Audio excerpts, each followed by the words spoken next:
وَقُلْ لِعِبَادِي يَقُولُوا الَّتِي هِيَ أَحْسَنُ، اے نبی میرے بندوں سے کہہ دیجئے. اب یہ عبادی کون ہے؟ اہل ایمان، بجائے یا ایھا الذین آمنوا کہنے کے قُلْ لِعِبَادِی میرے بندوں سے کہہ دیجئے.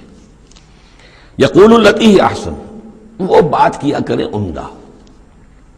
مطلب یہ ان کی طرف سے کوئی تلخی کی بات نہیں ہونی چاہیے.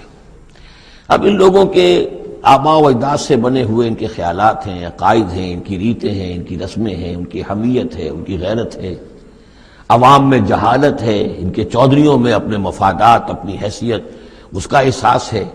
لہذا یہ تمام رکاوٹیں جو ان لوگوں کے راستے میں حائل ہیں ان کا خیال کریں. تو اپنا جو داعی جو ہے اس کے اندر تحمل ہونا چاہیے، حلم ہونا چاہیے، داعی کہیں مشتعل نہ ہو. قل لعبادی یقولوا التی ہی احسن، انہیں بات کرنی چاہیے عمدہ. ان الشیطان ینزغ بینہم، یقین شیطان تو چاہے گا کہ ان کے درمیان کوئی لڑائی شروع کرا دے، ہاتھ ہپائی شروع کرا دے. ان الشیطان کان للانسان عدوا مبینا، یقیناً شیطان جو ہے وہ تو انسان کا کھلا دشمن ہے ہی.